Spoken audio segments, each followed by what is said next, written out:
The systems of world order that take shape are not the results of natural law, certainly not historical or economic laws. They come from human decisions in human institutions, which can be made in different ways. Margaret Thatcher, her famous slogan was what she called TINA, there is no alternative.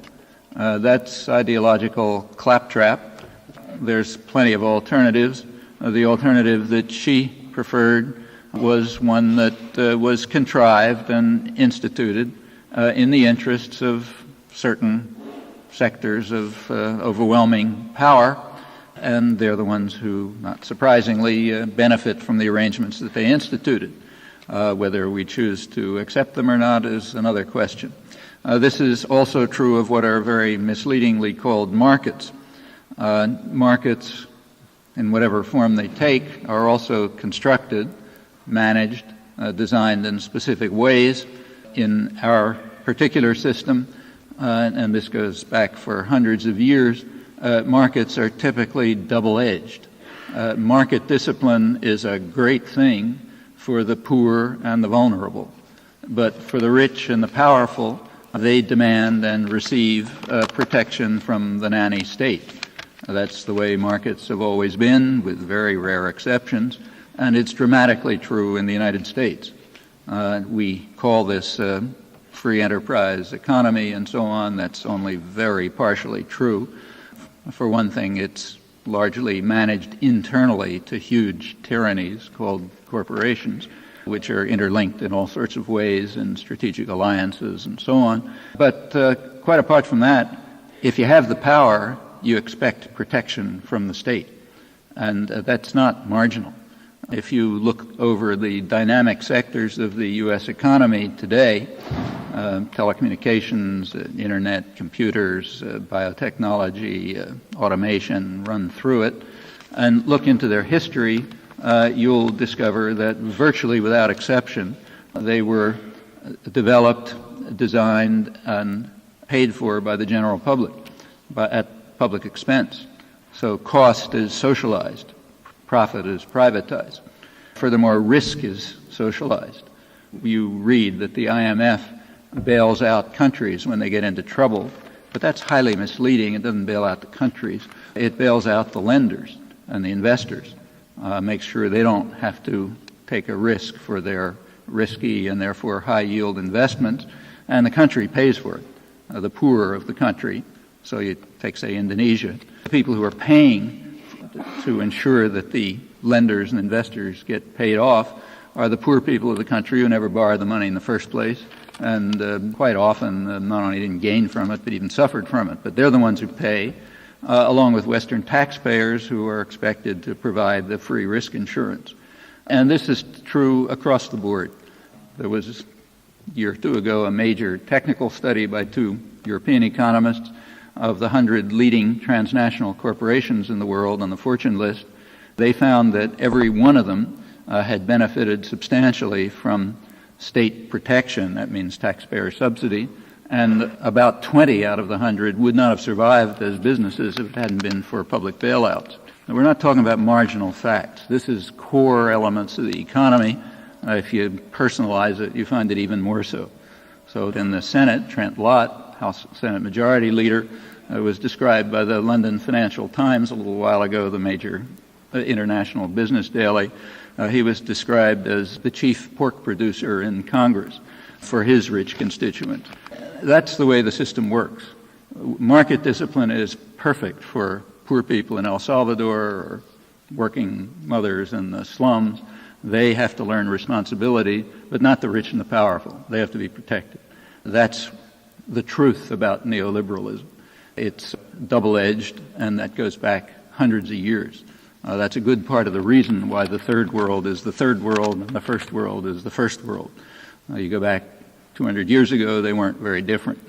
They diverged enormously, and there are a lot of reasons for that, but one substantial part of the reason is that the third world had market discipline rammed down their throats by force, whereas the first world, England, the United States, Germany, Japan, without exception, every developed country, had a powerful state initiative that protected and developed the economy, and that continues right till this moment. So that's what's called markets. They're designed in particular ways. Well, who makes these decisions? In the international arena, the decisions are made by states. But to borrow George Orwell's phrase, some states are more equal than others. The ones who are most equal are the ones called G7, the 7 rich industrial countries. So they have an overwhelming effect on state decisions. And of G7, the one that's far and away the most equal is, of course, the United States, which since the Second World War has had a position of overwhelming international power, and no historical precedent to that, and of course has used it to design a world in the interests of powerful sectors within. Alongside the powerful states, there are the institutions that they've designed, the international financial institutions, the IMF and the World Bank, the World Trade Organization, took over from GATT a couple of years ago. Those are institutions of global dominance, global control, which are themselves controlled by the rich countries and primarily by the United States, which once again has an overwhelming influence. The states themselves are not autonomous agents. They don't act as a degree of autonomy, but to a very large extent, as you'd expect, what they do reflects the internal distribution of power. So what is called U.S. policy is a reflection to a significant extent, a very significant extent, and always has been, of the distribution of power within the United States. And that's no secret either. That power is largely lodged, especially through the 20th century and increasingly today, in major collectivist concentrations of power, private, which are internally tyrannical, linked to one another, and control a substantial, huge part of the domestic and international economy. The corporate systems, the industrial and the financial institutions, which are increasingly transnational.